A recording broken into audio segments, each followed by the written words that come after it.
Hey everybody, it's Riddick here, and it's been a while, a real long time since I've made some videos. But I'm back, in case you missed me. I hope you did, and I'm going to talk about something kind of bizarre today, and that is to say, this thing called lucid dreaming. Now, if you've never heard of lucid dreaming is essentially the art of learning how to have lucid dreams.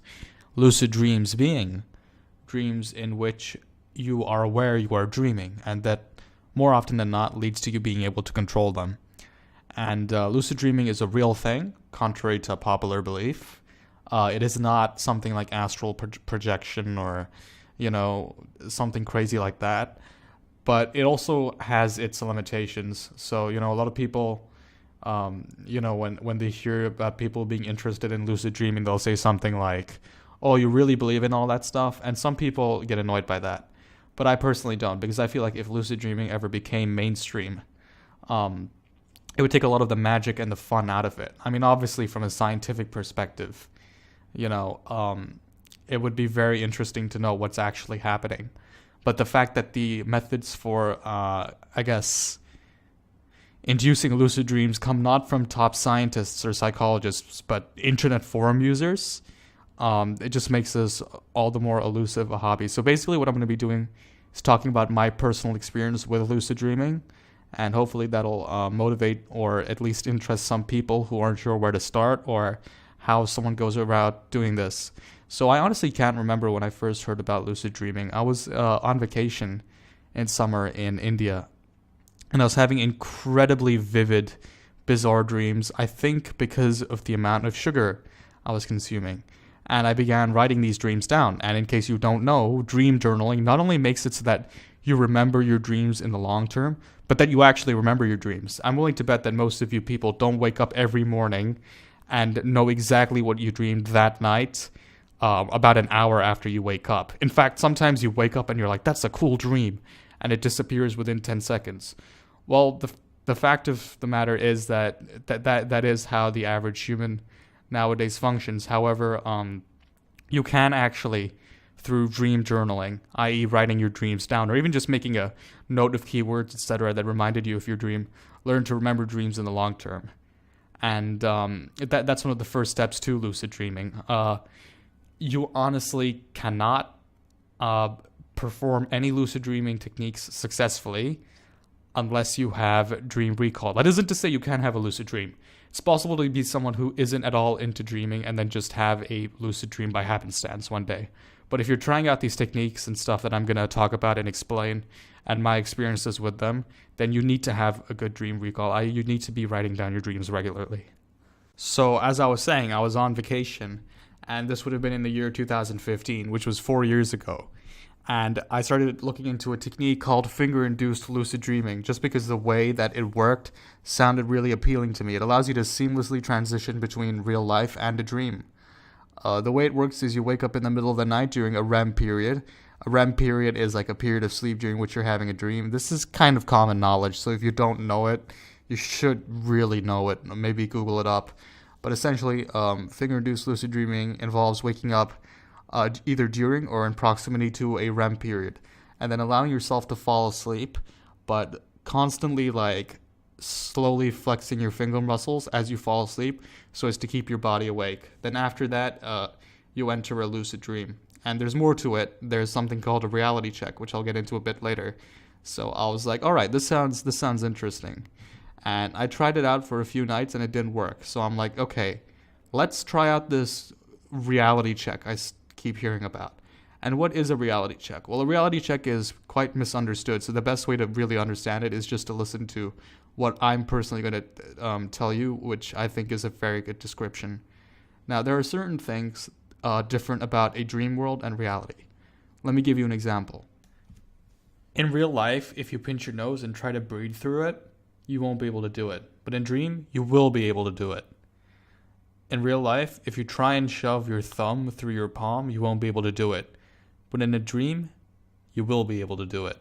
And finally, if you count your fingers, you should have, unless you're Hrithik Roshan, 5 fingers in real life. In a dream, you'll have 6. What does this have to do with anything? Well. Let me explain. We all know what habits are, but not a lot of us know this, but our habits carry over to our dreams. Say that every time I walk through a door, I pinch my nose and try to breathe out, and I'm quite surprised to find out I'm in real life. What's going to happen if I walk through a doorway in a dream? Well, I'll tell you what's going to happen. You're going to, try and pinch your nose, breathe through, and then find out you're in a dream. And voila, you're lucid. When you're lucid, you're lucid. Like, there's nothing really much to say about it. You know you're dreaming. You can control the dream in most circumstances. You can go anywhere, do anything. You can spawn people. It's like playing creative mode Minecraft. Or rather, an even better example, it's like playing Gary's mod on sandbox mode. Or Trouble in Terrorist Town mode, or whatever mode you like. Because that's what Gary's mod is all about. That's what lucid dreams are all about. But actually becoming lucid for a lot of people is the hard part. Not for me. For me, I don't find becoming lucid as hard as being able to control myself in the dream and do what I want. But I have certain natural skills, I guess, that a lot of people don't, which I'll get onto a bit later. And for me, dream-induced lucid dreams, which is a method I just talked about, performing reality checks habitually towards throughout the day, and then eventually performing one in a dream. It sounds really random, and it sounds almost like you're kind of cheating reality, because you wouldn't think of something like that to work, but it does, because your brain realizes, wait a second, I know exactly what I'm doing, and I know that this only happens in dreams. And like I said, once you know you're in a dream, you know you're in a dream. Because your conscience is now controlling the dream as opposed to your subconscious.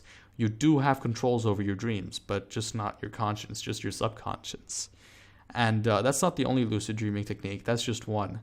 The next one I'm going to tell you about is crazy, okay? It's called a wake-induced lucid dream. So this is basically where the finger-induced lucid dream comes from, but this one's way creepier. And I'm going to just basically give you an example of my experience. I've only done it successfully 3 times. I'm going to talk about the first time I did it because that's the craziest by far. In fact, I don't even remember the other 2 times that much because I kind of forgot to write them down. They were in the same night.